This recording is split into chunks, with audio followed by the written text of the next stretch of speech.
is a production of DallasCowboys.com and the Dallas Cowboys Football Club. How about them Cowboys? Yeah!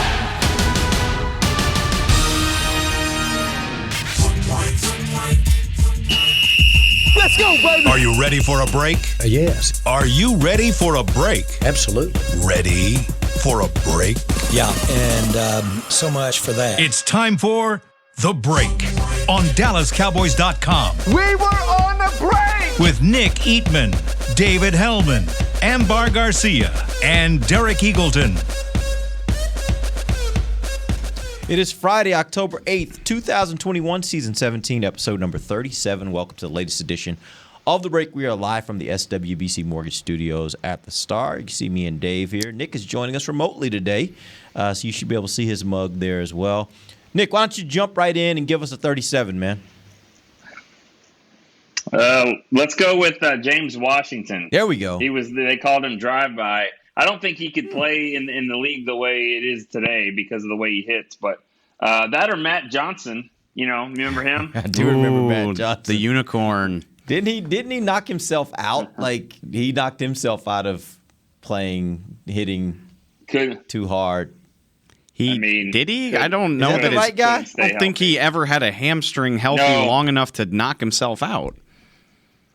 Huh. No, you're thinking of Justin Berrio. There we go, Justin Berrio. You're absolutely right. Thinking of. Yeah, Mm-hmm. yeah, another safety.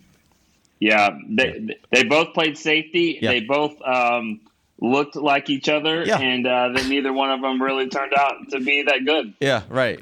Different kinds of injuries. Hey, Nick, I just want you to know, shout out to our website faithful who use the mailbag function, because the mailbag is full of people offering you suggestions and critiques of the numbers that you choose. So good. Just want those people. Really? You're seen. Hey. You're seen and noticed.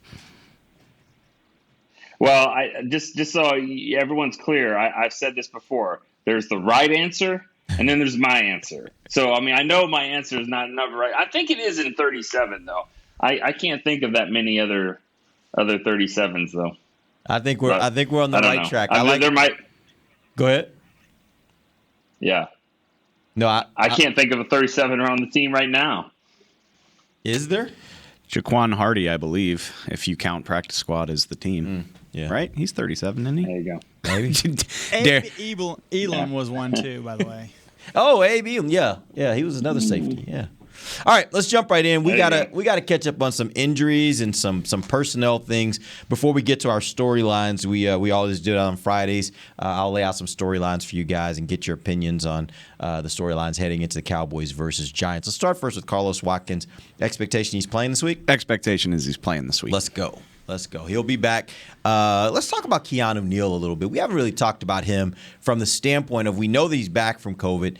Is he 100%? Because this was not one of those situations where he tested positive, didn't really have any symptoms. He said that he in the interview he had earlier this week, it seemed like the way he was talking, he kind of felt it, like he was going through it a bit. So what is your concern or what is your expectation with regards to how much you expect him to play this week?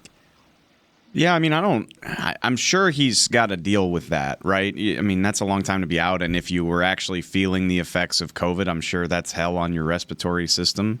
But my expectation is that Mike McCarthy called him full go, and Keanu himself kind of was like, yeah, I'm ready to go. I hated missing 2 games. I'm ready to play. So I don't know, maybe his snap count is lessened a little bit because of that, or maybe not. We've seen, and I know illnesses are different than injuries, but we've seen how many times have we worried about a guy's availability and then he plays 100% of the snaps, So he was playing 75% before he got sick. It seems like a high number in your first game back. So maybe a little less, but my expectation is that he's not limited. So we'll see. Nick? I think Jalen Smith's release is kind of a domino effect to it. Sometimes we have to read between the lines, and I think if they felt like he wasn't going to be back to normal, because he plays a lot in the nickel there, Keanu Neal does. So I feel like they wouldn't have made this move if they didn't feel like Keanu Neal was going to come back and be back to his normal self. And they have other options as well. But there's no way to make yourself thin for no reason. Let's talk about La'el Collins. We mentioned yesterday that he was kind of looking at his legal situation with the league. There was a bit of a development coming into today. What do you guys know about him? The expectation in the building is that he's not. That's not a thing this week. At least that's their expectation. And Mike McCarthy even said today, like, they don't really have a plan for that to happen this week. Like, there's so little time between the game. There's so much uncertainty with the legal situation. I think their attitude is like, if that happens, that'll be great, and we can put something together. But that's not something that we're even really considering right now. Yeah, what I did read was that supposedly the judge is planning to hear. There is a judge who's planning to hear his argument today, and so we'll see where that goes. But even let's just say it happens. And I think we talked about this yesterday. Even if it happens on Friday afternoon after you've been out since the season opener, September 9th was literally a month ago. Yep. So that would surprise me. I don't even at this late in the week. I wonder if he'd even be active. I tend to doubt it. I think you just say this is wonderful, and we'll start getting you ready for New England. Yeah. So it sounds like these are really two different things. Go ahead, Nick. Well, I was just going to throw out, I feel like it's kind of becoming an elephant in the room a little bit because if he comes back, whenever he comes back, like, I know he's La'el Collins, but just based off of the 3 or 4 weeks we've seen from La'el when he was preseason and then that first game, and then what we've seen out of Terrence Steele, I mean, I think Terrence has actually played better. And maybe I am grading off a curve. Maybe I'm just going off of what, just what my expectations were. But it kind of seems like Terrence Steele, I said this on the radio this morning, I think he's been your third best linemen across the board behind Tyron and Zach. And I don't know. I mean, are we at that road where we need to discuss this, or is this a plug and play as soon as La'el comes back? I mean, I have a tiger head tattooed on my arm, so maybe so I'm not. Hard. Maybe I'm not the guy. You're maybe not the right person, but no, I'm not even close, to be honest with you. I don't think so, and I don't think it's fair to say La'el struggled in the preseason, but like Terrence Steele looked like butt in the preseason. Like we spent a lot of time. Like, does this team have a swing tackle? Like, what are we doing here? Like, Nsekhe and Steele both look awful. So I don't think that's fair. And I thought La'el played well against Tampa Bay. I mean, Dak got sacked one time in that game, and I think it came from up the middle, if I remember correctly. It was a pursuit play. Dak was stringing it out, and he couldn't get away from Barrett, I think. No, I'm not ready to say that. I think. Okay. Yeah. I'm not sure either, and I don't have a Red Raider tattoo on me at all ever. So I wouldn't know that. I mean, yeah, ever. But I, and not that there's been some Arkansas players that come through here that I'm just kind of like, it doesn't work. But I just think he's played really well, and so maybe not right now when he comes back, but I do think we're starting to look at the right tackle of the future, or at least a piece of this line some way.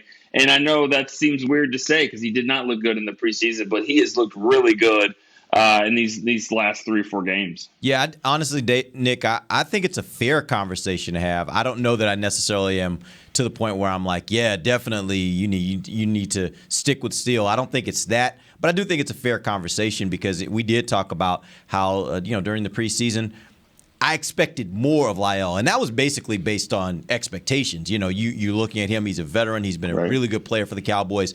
I don't think he was at that level during the preseason and training camp. And so that's where I can kind of understand where the conversation is a fair conversation. But I also agree with you, Dave.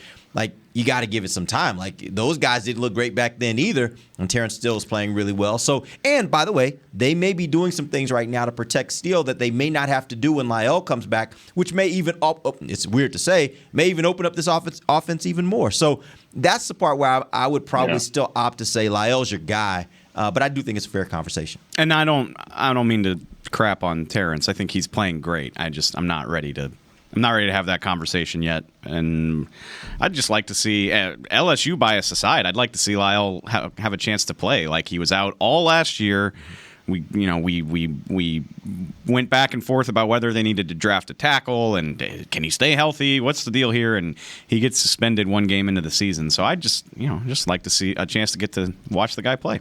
All right, here's what we're going to do. We're going to take a quick early break. And once we come back from that break, we're going to jump into our storylines. We got a lot of questions lined up for these guys to get you guys ready for Cowboys versus Giants. We'll do that when we come back. This is DallasCowboys.com radio. Before there was a draft, you could size up a cowboy by 3 simple factors: the crease in his hat, the bend of his brim, and his unbending attitude. A man's Stetson didn't just protect him from what life threw at him, it projected a rugged, unstoppable spirit. Stetson hats are still American-made with pride right here in Texas. They're still the unofficial crown of all self-respecting cowboys, and Stetson is proud to be on the field with America's team. Find a retailer nearest you at stetson.com/cowboys. The Cowboys way, where 16 Hall of Famers and 5 championships shows us what success looks like. Where turkey is always the second best part of Thanksgiving Day. Where we are all defined by one single thing, the star. Where we as fans know it's our job to keep the tradition going. Bank of America is proud to be the official bank of the Dallas Cowboys and to support the quest of living life the Cowboys way. Copyright 2020, Bank of America Corporation.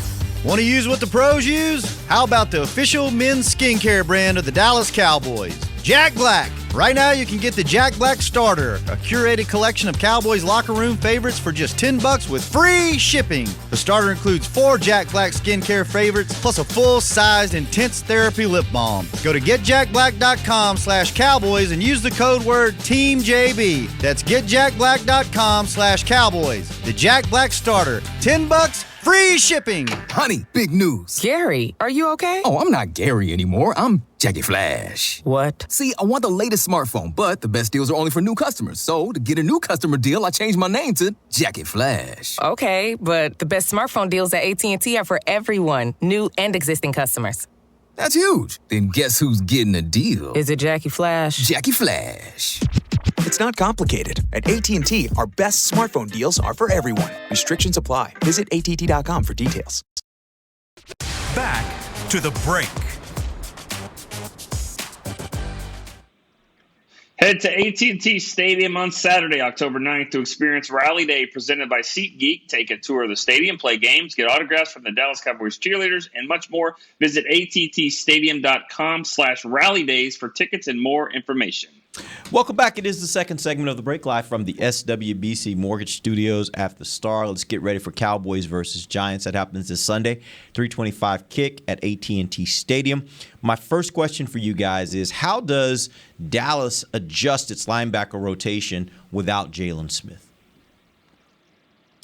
I think the answer to that is pretty simple, honestly. I mean, it sounds mean, but it kind of felt like they were looking for excuses to shoehorn Jalen into it in the first place, in my opinion. So we talked about Keanu Neal. In a perfect world, I think Keanu Neal and Micah Parsons are your nickel linebackers, like passing situations. Leighton Vander Esch has a role in base. Neal and Micah get the predominant amount of the snaps. Now, obviously, there are factors there. Mike is going to see more time at edge. At least that's what we've seen. That's what we expect. And so Leighton can help offset that. And then you got to see how ready Neal is to just jump right in, right? I mean, maybe. Do we see Cox this week? We might. It's possible. Yeah. And you don't make this move, I don't think, unless Cox is at least part of it. Like, you're at least kind of intrigued or confident by what you've seen from him to this point, I think. And so, especially in a week where Micah might have to play some edge and Keanu Neal might not be 100% have his win back. Yeah, I think that's something worth considering at least. Nick. Yeah, I mean, I don't think people in life don't just cut their hand or burn themselves for just for the fun of it. I mean, there's a reason why they don't want to hurt themselves by saying, "Man, let's get him off and let's figure out how to get him off the team. Let's figure out how to deal with it." I mean, I think that they felt like he was a progress stopper to probably Jabril Cox and maybe to some of the safeties, Curse, those guys coming back into it and playing some nickel or playing Parsons more, or maybe they want to do more of the pass rush. I agree with Dave. I think they were trying to figure out ways to get him in the lineup because of who he is, and he's been a captain, he's been a Pro Bowler, and all his status. But I don't feel like they feel like they're going to be hurt by it, or you wouldn't do it. The other thing, too, I think we've talked about this, but just in case we haven't, I think Jaron Kearse is part of this as well. Maybe not yet, because Donovan Wilson's not ready. They need him to start at safety. But when Donovan Wilson's healthy, if you want to find ways to get him back onto the field, Kearse already does a lot of that anyway. Like if you look in the nickel situations, he's down in the box anyway. He's either over the tight end or off just a little bit over by the tackle. Like he's down in the box when they're in those situations anyway. So, and then I've mentioned before, it seems like they like to use him as a dime linebacker, and and that's a situation that allows you to use Micah as a pass rusher. So I think he's part of that as well, and that might be how you can get him and Wilson onto the field. All right, let's move on to storyline number 2. We talked earlier this week with Bucky Brooks about the size of the defensive front for the New York Giants. How does Dallas's offensive line, and I'm specifically talking about Tyler Biadasz, who we've seen had some problems with big, strong guys, and Terrence Steele, how do they handle the size and the power of the Giants' defensive front? Dave. Oh, all right. I'm going back to the old delay, the COVID mode. That's why I'm doing names now. Okay, I figure all right. It's easier for everybody. Yeah, I think again. Thank you. Yeah, I appreciate that. Yeah, I mean, we talked about Leonard Williams. I mean, it's week after week in the NFL. Like this type of stuff is going to happen. Like I said yesterday, I don't worry about the edge so much. I don't know. I mean, maybe that's famous last words, but I don't worry that there's just this guy they can't handle on the edge. Azeez Ojulari is playing in his 5th game, and if you have to help Steele out, I'm certainly not worried about Tyron Smith. Are you at all concerned about Williams lining up out there? Because he can do that. Yeah, no, he definitely can. You're right. Just leaning on past experience and saying, like, if they can handle Bosa and some of these other guys, I'm sure they can find a way to make it work. A different kind of player, though, right? Absolutely. The power yes. is the problem. The big size and the power. Right? Joey Bosa's everything, though. Like, I mean, he's... Don't get me wrong. He's not but Leonard Williams is a bigger guy. He's 291. I don't think Bosa's 291. He's a big guy. I don't, if they can handle some of these other fronts that we've seen, I'm just trusting that they can handle this. That's just how I feel. Nick. Yeah, I think if you go back, if they were to play the Buccaneers right now, especially with Zach Martin, because he wasn't in that game, I don't think they would have just gone away from the inside running and like they did and just went to the outside, which kind of made themselves somewhat one-dimensional. I don't think they would do that now. And so I don't think if they're not doing it for them, I don't think they would do it for the Giants. Yeah, Leonard Williams is a problem. He proved that week 17 last year. But and of course, Tyron, Lyell, Zach, they weren't in that game. I think that they'll play it straight up, and I think they'll try to run them, overpower them, play fast, play to the outside, and just, use all the entire field. And, I know that no guard has ever probably won an MVP vote, or not that Zach Martin should, but I don't think anybody's playing better than he is right now on the offensive line.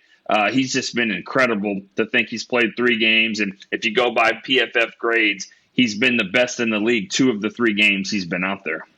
All right. Question number 3. Trevon Diggs is on a record pace in interceptions for the club. If the over-under were set at 9.5 interceptions for the season, which way do you go, over or under? Dave. I hate this. We did this on the Star at Night last week, and I'm just playing the numbers. Like, I'm not talking trash on Trevon Diggs, but it's hard to get interceptions in the NFL. Yeah. So, but he's got 5 in 4 That's games. what I'm saying. It's like the gambler's fallacy, right? You're like, well, it's been black 4 times, it'll surely be red, and then it's black again. Like, it sucks because the numbers say that he can't keep doing this, but every time I bet against him, he's proven me wrong. He actually doubled down last So game. I mean, 9. Okay, so he's got 5. He's got 5 after. You said 9.5. I said 9.5. Over under 9.5. So he's got to get 5 more. Yeah. And he's got, 11 more games? No, 12 more games. Yeah. Right? Yeah, 12 more games. I got to go over. That's No, wait. How many? 13? How many games? 13. We've done 4. We can't play math. We can't do math. You got 13 more games. I can't do math at all. All right, 13 games to get 5. Yeah, I gotta go. I gotta go over. Okay, Nick. Man, you know what? When you broke it down that way, I guess so. Because I guess I can go with the over. I mean, that's just saying double-digit interceptions. That's only happened. I mean, it's only happened with Everson Walls. Like, he had 11. I mean, I don't know. It's hard to say that. I'm going to go under. I feel like 8 to 9 is where it's going to be because it is going to dry up. He's not going to get as many passes his way. But I wrote about that yesterday. It's a huge dilemma for teams now. You want to just not throw at him. I mean, it's more incentive for the Cowboys to put their best guy on their best receiver and just say, all right, then don't throw at him because then they'll just take away your best player. I'm glad you said that, though, and I completely agree with everything you just said. But something that people have been talking about this week that I didn't notice. I mean, I know football, I watch film, but I'm not a guru. But like Trevon Diggs he's good enough to freelance and create interceptions. Like he jumped the route on that first pick over the middle of the field. He left his man because he was so confident in what was happening that he was like, I don't have to worry about that, which can totally get you burned. Yeah. Can completely get you burned, but it didn't. It was an amazing play by him. And I'm just saying they can avoid him and he can still make plays. Like he's confident enough in what he's doing that he can leave his assignment and freelance on somebody else's and get a pick. And to that point, on the second interception, he can also give quarterbacks a look that makes them think, well, here's an opportunity worth taking. Like he baited him on that throw. He played off. I know he had to be 7, 8, maybe 9 yards off the line of scrimmage and showed them that, hey, this guy may be open on a quick dig, right? And immediately, like he knew exactly when the quarterback was about to throw, he bit the route and he was right there. He baited him. And so I think that's the other part about this is that, it's going to take a really smart quarterback not to go for it when they're like, okay, well, here's my opportunity. I don't throw at it most of the time, but here's an easy route. And before you know it, it's going the other way, right? 13 games for 10 is a lot, but 13 games to get 5 is I feel weird being the optimistic one, but I can't bet against them. All right, so let's do this. We'll zero in a little bit more on this game with regards to Trevon. Is there a wide receiver that you think is the most dangerous on this Giants team? And should Diggs give him most of the attention throughout the day? Should they have him travel most of the day to shut that guy down or at least force the other team to stay away from their best option? So I think the Giants are interesting because Kenny Golladay, it's weird. I'm not trying to compare him to Amari. They're different players, but I just mean he's not like this crazy burner. He doesn't have insane speed. He just gets open. He finds ways to separate with the way that he runs his route. And he's got great hands. He's got really good hands. And then Kadarius Toney's just a speed freak. Really, he's not a polished receiver. His routes at Florida were go balls and bubble screens. I mean, he's terrifying. But I mean, and he wore number 1, so it's an easy comparison to make. But he's like Percy Harvin, just get the ball in his hands, and good stuff will happen. So I say that to say I would rather Diggs be with Golladay because I just bracket the speed guy, and figure that out and let the technician cover the technician, I guess. Nick. Yeah, I think that when you look at what happened last week, that interception that Diggs had was kind of a byproduct of him, like you said, freelancing. But that wasn't something he was doing earlier in the game. Daniel Jones, smart guy, obviously. He's not a rookie. I'm not saying that he'll be fooled easily, but I think you mix it up on him. And so, you cover him with Golladay at times. You leave him on one side of the field, and then, like he did in that play, you let him roam a little bit. I mean, what's amazing about Trevon Diggs is his eyes. I think. I mean, now his hands are receivers' hands, but his eyes are just unbelievable. And I think that he's got everything going for him right now. He's got confidence. He's got the hands, ball skills. He's got the eyes, the quick feet. I mean, he's just doing everything you would want him to do. And so I think you kind of throw him all over the field a little bit, mix it up, and confuse him to where he's going to line up. All right, we're going to take our final break. When we come back, I got a few more big storyline questions for these two. We'll also get a couple fan questions here at the end of the show before we get to our final predictions for the Cowboys versus Giants. We'll do that when we come right back. DallasCowboys.com radio.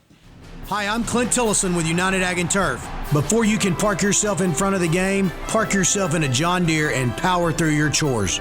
Our Land Run package is a 1025R, 25 horsepower tractor with a loader, rotary cutter, and a box blade for $229 a month. And the price you see is the price you'll pay. No surprises. So don't miss another kickoff. Visit UnitedAgAndTurf.com. Offer ends February 1st, 2021. Restrictions apply. See dealer for details. Now let's get to work.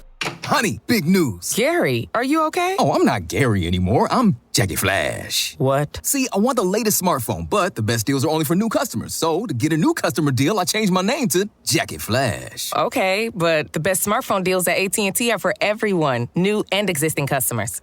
That's huge. Then guess who's getting a deal? Is it Jackie Flash? Jackie Flash. It's not complicated. At AT&T, our best smartphone deals are for everyone. Restrictions apply. Visit att.com for details. New Dr. Pepper Zero Sugar. You deserve it. I do deserve that. You deserve decadent flavor without sugar. And a day at the beach without sand getting everywhere. And a relaxing bath that your children don't interrupt. I deserve all that? It's really just a visual metaphor for Dr. Pepper Zero Sugar. Everything you want, nothing you don't. A visual metaphor on the radio. I do deserve that. Dr. Pepper Zero Sugar. The zero you deserve is finally here. Before there was a draft, you could size up a cowboy by 3 simple factors: the crease in his hat, the bend of his brim, and his unbending attitude. A man Stetson didn't just protect him from what life threw at him, it projected a rugged, unstoppable spirit. Stetson hats are still American-made with pride right here in Texas. They're still the unofficial crown of all self-respecting cowboys, and Stetson is proud to be on the field with America's team. Find a retailer nearest you at stetson.com/cowboys. Back to the break. Check out the new Miller Lighthouse located outside AT&T Stadium, where Dallas Cowboys game day traditions are born. Enjoy yard games, Cowboys cheerleaders performance, beer gardens, and much more. A game ticket is required. For more information, visit attstadium.com/Miller Lighthouse. Welcome back. Final segment of the break, live from the SWBC Mortgage Studios at the Star. We're talking big picture storylines of the game, Cowboys versus Giants this Sunday at AT&T Stadium. Here's what I think is actually going to be the real story, one way or the other, with regards to who wins this game from the standpoint of the Giants being successful. Daniel Jones leads the Giants right now in rushing with 188 yards. How does Dallas limit him on the ground? Because it's my belief that their success comes from his ability to have those chunk plays in the running game. So how does Dallas limit that? Dave? I mean, with quarterbacks, it's always discipline, right? I mean, I'm thinking about Darnold's first touchdown on Sunday. You know, they Chauncey Golston chose poorly, to quote the Indiana Jones movie, I guess. So, I mean, they're gonna design some things for him, and so having speed at linebacker helps. Gap discipline, everything. Every time that type of stuff happens, I just think about after the game, like when you ask a DeMarcus Lawrence, they're just like, that's all. They're just like gap discipline. Like we didn't stay in our gaps, and last year it happened every week because people were running all over him. I'm like, well, yeah, if it's as simple as you're trying to make it sound, why can't you fix it? So stay disciplined, and then obviously hemming him in, keeping him in the well, to quote Rod Marinelli. And if I had to guess, he's probably going to hurt him a couple times. Like I've said a few times, I don't completely trust this defense discipline and assignment wise. They get takeaways, but the chunk plays are there if you go look for them every week. So I think that is going to be a challenge for them, to be honest with you. Nick?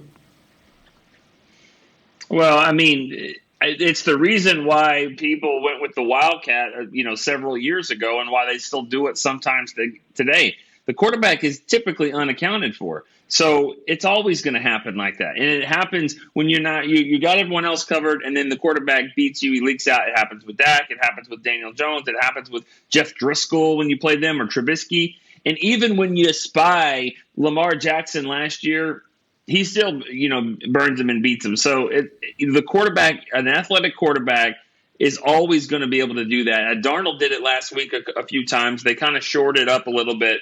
So you have to account for that, and he is definitely an athletic quarterback. So unless you're going to spy him, which I don't think they will, you have to just make sure he doesn't beat you too bad. Can I ask that question? Because I look at this Daniel and I'm Jones saying, worth spying? Is Daniel Jones the best running quarterback that they faced this year? Because they definitely did do that with Jalen Hurts some. They spied him some. So is this guy in the same caliber as a Jalen Hurts when it comes to running the ball to where you should consider spying him, at least on specific downs? That's not a bad question. I think Jalen Hurts is faster and more dangerous, but like Daniel Jones is right there. Like he's not. His production says he's up. Yeah, he's not sneaky athletic. Right. He's just straight up athletic. Yeah. And I was going to bring that up because they wound up using Jalen in that role. They basically were like, Jalen, hang out behind the line, and if he runs, just tear ass after him. Just go. Yeah. And it kind of worked, honestly. That's what we're talking about when we said Jalen was playing better. He was able to make some of those plays. He kept Hurts from killing you. At least Hurts would get 2 or 3, but he didn't get 10, 15, right? Jalen Hurts, I don't remember. I think he had one kind of long scramble, but for the most part, they did a good job with that. And so I bring that up because I wonder if they do that. I don't think it'll be all the time. I can imagine that on third down passing situations or long yardage, obvious passing situations, and I wonder who it'll be. I wonder. Do you do that with Micah? They didn't do it against Hurts with Micah. Maybe that's a place where we see Jabril Cox. He's got speed. They're like, hey, we don't trust you to do a lot, but just go chase the quarterback if it looks like he's break and contain. It's interesting to think. I bet you they'll throw something like that out there. Nick? Yeah. Can I use the word spatak again, or is that kind of over? Go for it. You already did. I've already used it. It's out there. Yeah, I haven't seen it on T-shirts. I'm not going to hold my breath on that one. But you've got other guys, coming. I mean, I think all season long, for the most part. I mean, gone are the days where the guy just stands back there and doesn't run. And even when those guys are there, like the Tom Brady's or the Mannings, you never sack them anyways. They get the ball out. So, I mean, most of these guys are athletic, so it's got to be into the game plan. I mean, nothing I don't think is on the schedule like what happens with Arizona at the end of the season. I mean, that guy's playing at a different level. I don't think you can't spatak him. He's playing outstanding. So I just think this is a part of the game every single week. And most of the times when a quarterback breaks free, he's not going to fall down at the 5-yard line. Like, he's probably going to score. So you can't count on that happening all the time. It did happen with Daniel Jones, though. Dallas is starting to we're going to move on to the next question. Dallas is starting to. Derek does not know that play. No, I don't. I was thinking about something else. Sorry. You don't remember Daniel Jones? I do. Okay. I was not thinking about. I was going to say I was laughing because I was like, we can't go through a week of Giants shows without bringing up Daniel Jones tripping over his own himself. feet. Yeah. All right. So there's been. But he can go 80 though. He can. He absolutely can, as long as he doesn't trip over his own feet. Right. Yeah. Which you don't think he's going to do more than one time. Anyway, right now, this Cowboys team is getting probably as much love nationally as I've seen them get in a very, very long time. And some people, I've seen some fans saying that this could be a trap game for Dallas because they've been playing so well because of their record, and they're playing a team that only has one victory so far this season. What gives you reason to believe Dallas is or is not susceptible to buying into the hype that they're receiving right now? I just don't care. That's their job. They're professional football players. These types of games always aggravate me because fans talk to me and they're like, "We can't afford to take the Giants lightly." I'm like, it's not my job to take the Giants seriously. I'm saying, what makes you think that, based on what you've seen and heard from the team, do you think that they are the type of team that may be more susceptible or less susceptible to falling for those kinds of things and believing their own hype? I don't worry about it. And it's funny because it does remind me of 2019 a little bit. They started off 3-0 and everybody was all over them, and obviously it fell apart. They just did not play consistently well.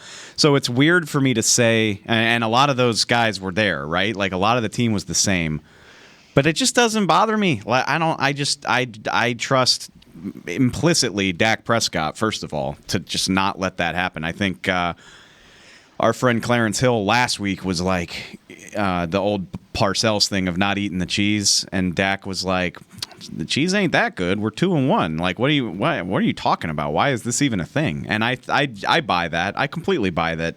They haven't accomplished that much, and I think they know it. And it is not a thing that bothers me. I'll be I'll be shocked if they. I'm not saying that they can't lose, but I'll be shocked if they just play this like ugly, terrible game. That would surprise me. Nick. I think the trap games are really for the fans. I think the fans are the ones that are creating traps. Maybe fans and media. I don't think the players really view it that way. I think the fans are like, well, I hope that they don't overlook them. But I think it stems from the fact that they're overlooking them. They're thinking that this should be a blowout, and if the Cowboys don't do it, then that means they overlooked them, or that they fell into the trap. When you're failing to remember that division games like this are always tough. That offensive coordinator over there is going to bring everything he's got in this game. And you can say what you want. Oh, good, bring it. He's a good offensive coordinator. He has been for a long time. Let's just say it like that way. And he'll bring it. And he did last year when they didn't have Saquon Barkley and Daniel Jones wasn't as good as he's playing right now. So I think it's now, am I going to pick an overtime win? No, I'm not. But I think the Cowboys are that much better. But I think that the media and fans do that all the time where they think this should be a blowout. And if it's not, it's the Cowboys' fault when it was their fault for making it, that big in the first place. I guess that Nick just made the point that I was trying to make, which is like, really, in my 8+ years doing this, and I'm sure it's happened. I'm sure it has. But, like, I've never been in a week where I was like, man, it doesn't seem like these guys give a damn about this game. Like, it doesn't. It's such a routine. It's such a, like, you clean up the last game Monday, you take the day off Tuesday, you game plan Wednesday. Like, it's such a day-by-day routine. And we live the same thing, by the way, where you almost don't even really have time to think about the narrative so much. And yeah. I think fans and media say that stuff because they're nervous, really, more so than anything the team's doing. All right, let's get to it. Let's pick this game. Yep. What do you guys think is going to happen this week? Give me a score. Let's start with you, Nick. I think the Cowboys are that much better. I do think it'll be kind of a closer game, but not like it was last year. I think the offense is rolling to the point where they're gonna put up some points, put some pressure on them. I like to see that crowd is going to be. I think it'll be a good crowd again. Never see a ton of Giants fans on the road. I mean, they'll be there, but not usually a ton. And so I'm going Dallas 30-14. All right, nice. Wow, God, we're in sync with our picks these days, and I don't know how to feel about it. Yeah, I looked this up this morning. The average score of Dak's wins against the Giants when he's played the whole game, so not counting last year. So he's won 6 straight since he got swept as a rookie. He has not lost to New York since he was a rookie. They've been winning those games by an average score of 30-16. So they're averaging multi-possession wins, and that's even with the season ender, the dramatic 36-35 game. So that margin offsets a lot of that. What I'm trying to say is the Cowboys have been blowing these guys out for most of Dak's career. I think they're better. I think they're better everywhere, basically. I think they're at home. I think that the narrative with Dak's ankle playing them is overblown. It's not a revenge game. Like, who's he getting revenge against? It's nobody's fault that he got hurt. Yeah. But I do think that he wants to play well and kind of when this game is over, hopefully we don't have to talk about the ankle. Not ever again, but like we don't have to do this weekly. Like, is this the new obstacle? Like, no, it's over. I think he's going to play great, and I think they're going to win 34-17. All right. I actually think it's going to be a closer game than you guys think. I think this Giants team, what I saw last week from them, and that's not to say that New Orleans is great. The one thing I do know about New Orleans, their defense still is, I think, a good defense, and they got taken to the woodshed last week. I mean, the way 400 yards. They put up 400 yards against them. So I made that face because the game went to overtime. I don't think you can get taken to the woodshed if you go to overtime. Well, 400 yards is 400 yards, and that's not what I expect to see from a New Orleans Saints defense. That's my point. And so I do think this offense has some stuff. And I was looking at Saquon Barkley. Like, he still hasn't had a great game on the ground. Last week he had a big game, but it was a pass that he caught. So I'm looking at this team and I'm thinking that they're going to score some points. I think Dallas will obviously score some points. I think Dallas's offense will keep doing what they're doing, but I do think it'll be closer than what you guys think it'll be. I think the final score is 31-26. Cowboys get the win, and we move on to the New England Patriots. So we'll see. We'll be out there on Sunday. Cowboys take on the Giants at AT&T Stadium, 3:25 kick. Make sure you check it out. Till then, for Nick Eatman, Dave Hellman, I am Derek Eagleton. This has been The Break, live on DallasCowboys.com. Radio. This has been a production of DallasCowboys.com and the Dallas Cowboys Football Club.